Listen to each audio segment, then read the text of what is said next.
नमस्कार, स्वागत है आपका बिहार समाचार में। बिहार की तमाम बड़ी खबरों की ओर बढ़ने से पहले एक नज़र सुर्खियों पर। बज गया पैक्स चुनाव का बिगुल। 26 नवंबर से पैक्स चुनाव। जानिए पटना, सिवान, सारण और बक्सर में कब होगी वोटिंग। जल्दी से नियुक्तियां करा ना दीजिए। सरकारी कार्यक्रम में डीजीपी और गृह सचिव के सामने हाथ जोड़ने लगे सीएम नीतीश। बोले जल्दी कर ना दीजिएगा। बिहार में एनडीए में घमासान। चिराग ने अपने जीजा के जरिए जीतनराम मांझी पर निशाना साधा। हमने कहा दामाद को जवाब नहीं देंगे। टूरिस्ट के लिए खुल गया VTR। टाइटैनिक पॉइंट बढ़ाएगा पर्यटकों में रोमांच। बिहार में जल्द होगी विशेष शिक्षकों की नियुक्ति। जानिए कौन कर सकता है आवेदन। बिहार के इस जिले में 102 एम्बुलेंस सेवा पूरी तरह से ठप। अनिश्चितकालीन हड़ताल पर गए कर्मी। मरीजों की परेशानी बढ़ी।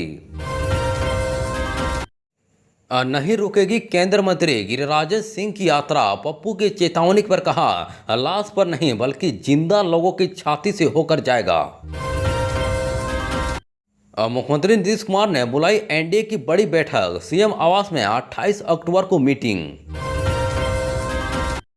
स्कूल में अब स्टूडेंट को अब गधा, बैल और मंदबुद्धि कहने वाले टीचर पर होगा एक्शन। शिक्षा विभाग ने जारी किया फरमान। अब चलिए बढ़ते हैं बिहार की मुख्य खबरों की ओर विस्तार से।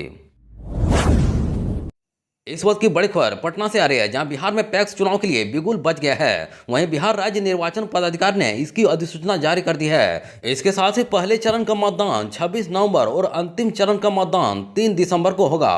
वहीं 6422 पैक्सों के लिए चुनाव होंगे। वहीं मतदान का समय सुबह 7 बजे से शाम 4:30 बजे तक रहेगा। वहीं सिवान, सारण समेत 17 जिलों में 5 चरणों में मतदान होंगे।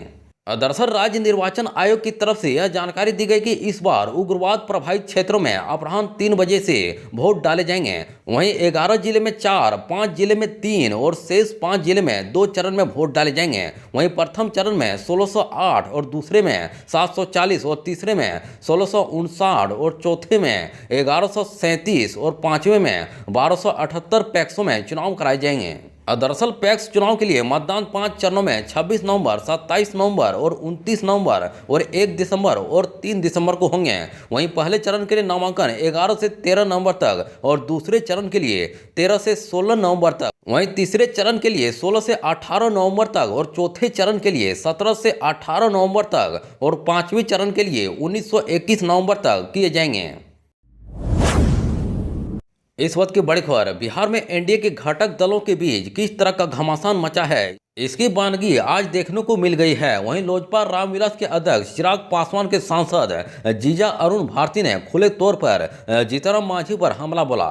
इसे मांझी की पार्टी हम बौखलाई, लेकिन कहा कि दामाद पर हमला बोलने का संस्कार हमें नहीं मिला है, इसलिए जवाब नहीं देंगे।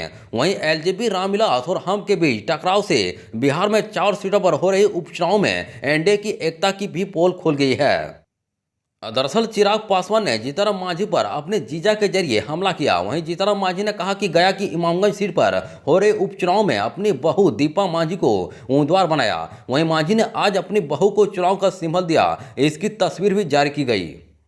इसी तस्वीर के सहारे चिराग पासवान के जीजा और सांसद अरुण भारती ने निशाना साधा। उन्होंने सोशल मीडिया प्लेटफॉर्म एक्स पर इस तस्वीर को पोस्ट करते हुए लिखा, उप वर्गीकरण के समर्थक माननीय जीतनराम मांझी जी को उप वर्गीकरण सबसे पहले यहां लागू करना चाहिए। वहीं एक लाइन के इस कटाक्ष से एनडीए के भीतर चल रहा खेल उजागर हो गया। इस वक्त की बड़ी खबर, विधानसभा चुनाव से पहले सभी कार्यों को संपन्न कराने के लिए मुख्यमंत्री नीतीश कुमार को एक बार फिर अधिकारियों के सामने हाथ जोड़ने पड़े। इस वक्त की बड़ी खबर, विधानसभा चुनाव से पहले सभी कार्यों को संपन्न कराने के लिए मुख्यमंत्री नीतीश कुमार को एक बार फिर अधिकारियों के सामने हाथ जोड़ने पड़े। वहीं पुलिस विभाग के कार्यक्रम में मुख्यमंत्री नीतीश कुमार खुले मंच से डीजीपी और गृह सचिव के सामने हाथ जोड़कर उनसे अपील करने लगे। वहीं गृह सचिव और डीजीपी की तरफ से हाथ जोड़ते हुए सीएम ने कहा कि जल्दी से और भी नियुक्ति करा दीजिए। वहीं पुलिस में महिलाओं की संख्या 35 वृद्धि करिए।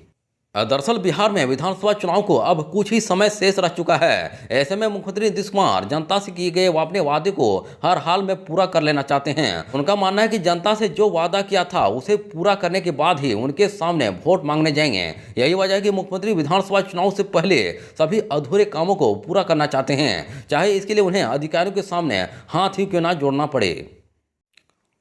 दरअसल सरकारी कार्यक्रम में मुख्यमंत्री नीतीश कुमार आज एक बार फिर अधिकारियों के सामने काम को जल्द से जल्द पूरा करने के लिए हाथ जोड़कर उनसे अपील करते नजर आए। वहीं पटना में बिहार पुलिस के 1239 दरोगा को नियुक्ति पत्र बांटने के दौरान सीएम नीतीश ने अधिकारियों के सामने हाथ जोड़ा। वहीं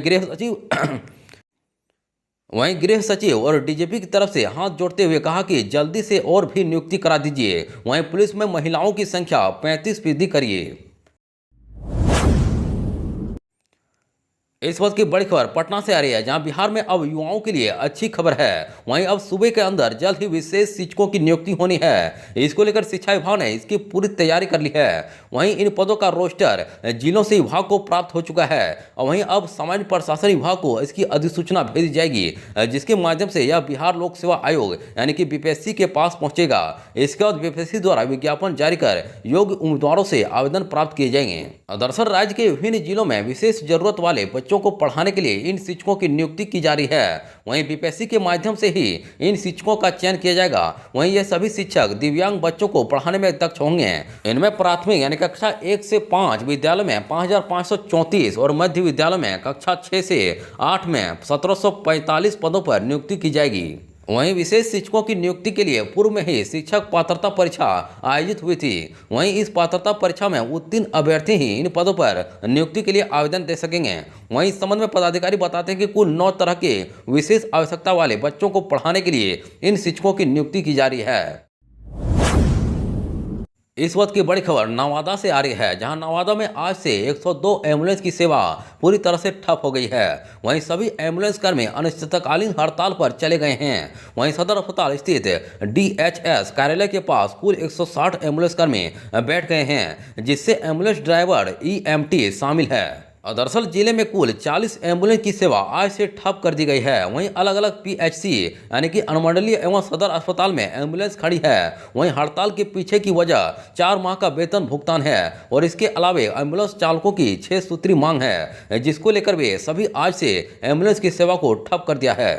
वहीं एम्बुलेंस चालक संघ के अध्यक्ष ने बताया कि उनके कुल 160 कर्मियों का 4 माह से भुगतान नहीं किया गया है। वहीं इसके अलावा एम्बुलेंस को अब चलाने के लिए नई कंपनी आई है, जो कर्मियों का छंटनी करना शुरू कर दिया है और अब नई बहाली भी लेनी शुरू कर दी है।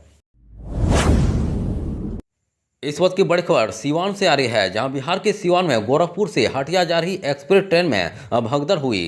वहीं अब भिटियार के वाल्मीकि नगर, मंगूराहा, गोवर्धना के पर्यटन केंद्रों पर जंगल सफारी शुरू हो रहा है। इसके साथ ही यहां पहुंचने वाले पर्यटकों का स्वागत आदिवासी झमटा नृत्य से किया जाएगा। वहीं थरूहट और आदिवासियों के सांस्कृतिक विरासत पर्यटकों के दिन भर के रोमांच को रात में झमटा नृत्य मनोरंजन का डोज फुल कर देगी। दरअसल बिहार का एकलौता टाइगर रिजर्व में सोमवार में जंगली सफारी की शुरुआत हो रही है। वहीं जंगली सफारी शुरू होने के पहले ही दिन वाल्मीकि विहार स्थित सभी कमरे हाउसफुल होने शुरू हो गए हैं। वहीं जंगली सफारी शुरू होने के पहले ही दिन वाल्मीकि नगर बिहार स्थित सभी कमरे हाउसफुल होने शुरू हो गए हैं। वहीं जंगली सफारी भी सुबह से शाम तक एक दिन पहले ही बुक हो गया है। वहीं 4 माह से बेसब्री से इंतजार कर रहे पर्यटकों के स्वागत के लिए भिटियार तैयार है। वहीं इस साल नए पर्यटन सत्र में आने वाले पर्यटकों के लिए वाल्मीकि नगर पर्यटन केंद्र के समीप बना कन्वेंशन सेंटर भी पर्यटकों के लिए आकर्षण का केंद्र साबित होगा। वहीं अंतर्राष्ट्रीय स्तर का यह कन्वेंशन कमरों और कार्यक्रम के लिए बेहतर साबित होगा। यह पर्यटकों के लिए बिल्कुल बिनाया है। इस वक्त की बड़ी खबर पटना से आ रही है, जहां 28 अक्टूबर को मुख्यमंत्री नीतीश कुमार ने एक अन्य मार्ग स्थित सीएम आवास में एनडीए की बड़ी बैठक बुलाई है। वहीं झारखंड विधानसभा चुनाव और बिहार में 4 विधानसभा सीटों पर होने वाले उपचुनाव को लेकर यह अहम बैठक बुलाई गई है, जिसमें एनडीए के तमाम नेता शामिल होंगे। वहीं इस महत्वपूर्ण बैठक में उपचुनाव के साथ साथ बिहार विधानसभा चुनाव, राजनीतिक हालात और सरकार के कामकाज की समीक्षा होगी। अब बता दें कि 15 अक्टूबर को चुनाव आयोग ने देश के 2 राज्यों महाराष्ट्र और झारखंड में होने वाले विधानसभा चुनाव की घोषणा की थी। साथ ही बिहार की 4 विधानसभा सीटों पर उपचुनाव की तारीखों का भी ऐलान किया गया था। वहीं देश भर के 13 राज्यों की कुल 48 सीटों पर उपचुनाव होगा, जिसमें बिहार की 4 सीटें भी शामिल हैं। वहीं लोकसभा चुनाव के बाद खाली हुई तरारी, रामगढ़, बेलागंज और इमामगंज सीट पर 13 नवंबर को वोटिंग होगी, जबकि 23 नवंबर को नतीजे आएंगे। वहीं झारखंड विधानसभा चुनाव और बिहार में 4 विधानसभा सीट पर होने वाले उपचुनाव की समीक्षा को लेकर मुख्यमंत्री नीतीश कुमार ने 28 अक्टूबर को सीएम आवास पर एनडीए की बैठक बुलाई है, जिसमें एनडीए के तमाम नेता शामिल होंगे।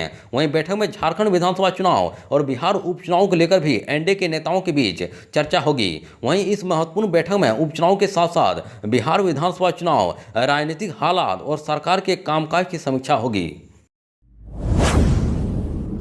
इस वक्त की बड़ी खबर अररिया से आ रही है, जहां भाजपा नेता केंद्रीय मंत्री गिरिराज सिंह इन दिनों अपनी हिंदू स्वाभिमान यात्रा पर हैं। वहीं इस दौरान वह खासकर सीमांचल के इलाके में दौरा कर रहे हैं और लोगों को एकजुट करने की कोशिश कर रहे हैं। वहीं इस यात्रा को लेकर सीमांचल के कदावर नेता कहे जाने वाले निर्दलीय सांसद पप्पू यादव जोरदार हमला भी बोल रहे हैं और यहां तक कह रहे हैं कि कुछ गलत हुआ तो गिरिराज को मेरी लाश पर होकर से गुजरना होगा। इसके बाद अब इस मामले में गिरिराज सिंह ने बिना नाम लिए जवाब दिया है। दरअसल 17 अक्टूबर को सांसद पप्पू यादव ने गिरिराज सिंह की हिंदू स्वाभिमान यात्रा पर कहा था कि गिरिराज सिंह यात्रा करें तो हमें इस पर कोई आपत्ति नहीं है, लेकिन अगर अमन और सौहार्द को बिगाड़ने की कोशिश हुई तो मेरे लाश पर से आपको गुजरना होगा। अब इसी का पलटवार करते हुए पूर्णिया में लोग कह रहे हैं कि मेरी लाश से गुजरना होगा। मैं लाश पर नहीं बल्कि जिंदा लोगों की छाती से होकर हिंदू स्वाभिमान यात्रा पर निकला हूँ। दरअसल गिरिराज सिंह ने कहा कि अब हिंदुओं को एकजुट होना होगा। वहीं संगठित रहोगे तो हमेशा सुरक्षित रहोगे और बंटोगे तो कटोगे। वहीं लकड़ी के एक टुकड़े को कोई भी तोड़ सकता है, लेकिन वहीं गांठ बन जाए तो उसे तोड़ना मुश्किल है। इस वक्त की बड़ी खबर, बिहार में कुछ महीने पहले सरकार की तरफ से निजी स्कूलों के तर्ज पर सरकारी स्कूलों में भी पेरेंट्स मीटिंग शुरू कर दी गई है। वहीं इस दौरान जो फीडबैक मिलता है उसे ध्यान में रखते हुए आगे के महत्वपूर्ण निर्णय लिए जाते हैं। वहीं इसी कड़ी में अब यह निर्णय लिया गया कि न सिर्फ टीचर बल्कि स्टूडेंट भी अपने टीचरों का फीडबैक देंगे। इसके बाद यदि किसी टीचर का रिपोर्ट सही नहीं रहा तो उसे ट्रेनिंग पर भी भेजा जा सकता है। इसको लेकर सभी जिलों के डीईओ को निर्देश भी जारी कर दिए गए हैं। दरअसल पिछले कई महीनों से पेरेंट्स टीचर मीटिंग में यह बातें सामने आ रही थी कि बच्चे भी अपनी बातों को रखना चाहते थे, लेकिन उन्हें मौका नहीं मिल पाता था। इसके बाद कुछ ऐसे शब्द उन्हें टीचर की तरफ से कहे जाते हैं वह उचित नहीं है। लिहाजा अब सरकार ने यह निर्णय लिया कि स्कूलों में छात्रों के नामों का मजाक उड़ाना या उन्हें तोड़ मड़ोड़ कर बोलना भी प्रतिबंधित होगा। मालूम हो कि कई बार स्कूलों में शिक्षक और छात्र छात्राओं का उपनाम रख लेते हैं, जैसे पढ़ाई में कमजोर छात्र को गधा या उल्लू, कमजोर याददाश्त वाले छात्र को मंदबुद्धि या आदि कहकर पुकारा जाता है। इसके अलावा कुछ शिक्षक बच्चों के नाम भी बिगाड़कर बुलाते हैं, जैसे आलोक को आलकवा आदि। इससे छात्रों के आत्मसम्मान को ठेस पहुंचती है और इसका उनकी शैक्षणिक क्षमता पर भी विपरीत प्रभाव पड़ता है। वहीं शिक्षा विभाग ने अब पूरी तरह से इन मामलों पर रोक लगाने का निर्देश दिया है। वहीं सरकारी स्कूलों में कक्षा में पढ़ाई में तेज छात्र ही नहीं बल्कि कमजोर छात्रों को भी मॉनिटर बनाया जाएगा।